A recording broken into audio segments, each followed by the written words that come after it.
Mon cheminement intellectuel vers l'économie, il s'est fait par plusieurs étapes. D'abord, j'ai vite été intéressé par l'actualité politique et géopolitique, en lisant des journaux comme Le Canard enchaîné ou Le Monde diplomatique. Ensuite, il y a eu beaucoup de ressources numériques aussi que j'ai utilisées, qui m'ont amené à me poser des questions dans le domaine de l'économie. Je pense à la chaîne YouTube Eureka, détenue par Gilles Mito, ou aussi des conférences de pointure en économie, comme Gaël Giraud, qui est un peu un économiste en vogue du mouvement post-keynésien.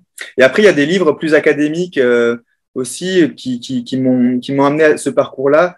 Je pense à Marx, je pense à Proudhon, donc avec son livre sur la propriété, qui a remis beaucoup de choses en question dans ma tête et qui m'ont amené à vouloir intégrer l'économie dans mon futur professionnel. Le master Erasmus Mundus Époque Plus, c'est un master sur les politiques économiques qui permettent d'aborder les questions de transition à travers 3 sujets principaux: la question de la transition écologique, la question de la transition économique et sociale à travers les enjeux macroéconomiques et financiers, et la question de la transition numérique avec les questions d'innovation que cela pose.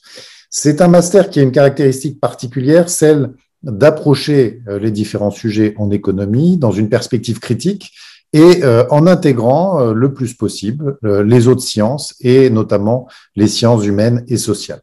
C'est enfin un master Erasmus Mundus, c'est-à-dire un master qui est intégré à l'échelle de l'Union européenne et qui va donner lieu à des diplômes joints ou multiples, qui est très sélectif, en anglais, de très haut niveau. Si j'étais amené à postuler au master EPOG, c'est le fruit de hasard, de chance et d'opportunité aussi. En fait, j'ai découvert Monsieur Flachet, le directeur du master, via un cours d'introduction à l'économie politique à l'UTC, en Géodis. Et très vite, j'ai pris l'habitude d'aller le voir à la fin du cours pour lui poser mes questions. Et il m'a nourri intellectuellement, il m'a donné accès à des conférences, à des livres. Et il m'a expliqué que si je voulais me réorienter, c'était tout à fait possible. Il fallait juste que j'ai le nombre de crédits nécessaires pour pouvoir postuler au master. Et c'est ce que j'ai fait. Du coup, tout au long de ma scolarité UTCN, j'ai fait des cours au CNAM. Et ça m'a permis d'avoir les crédits suffisants pour pouvoir postuler au master.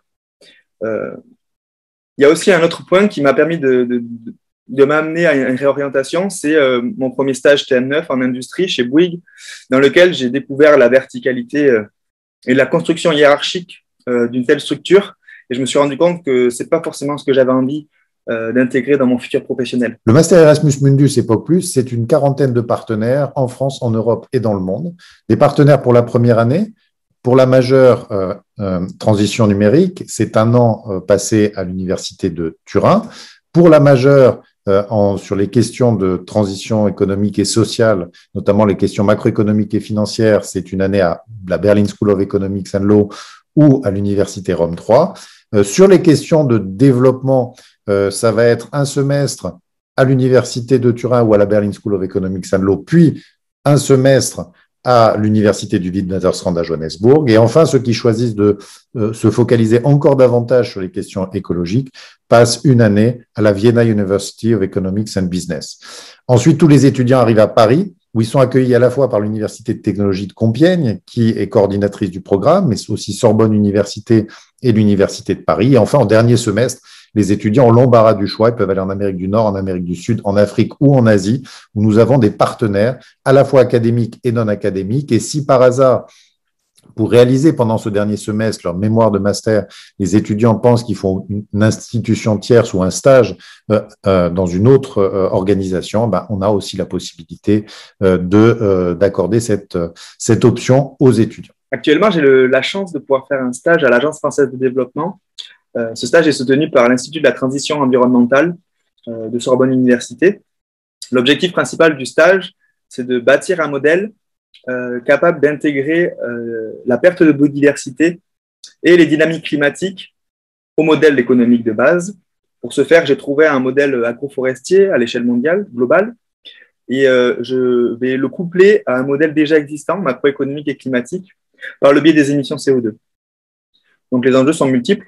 Pour l'AFD, c'est d'intégrer la perte de biodiversité à ses façons de modéliser.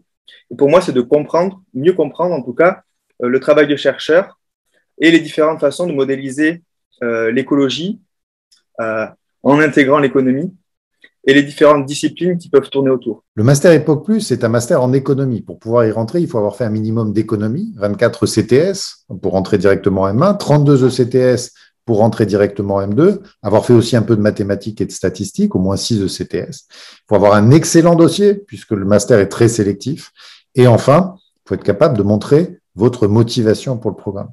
Et pour ce faire, il faut avoir vraiment compris la philosophie de ce qu'on y enseigne et essayer de vérifier, de montrer que ce que vous souhaitez faire correspond aux attentes de ce master.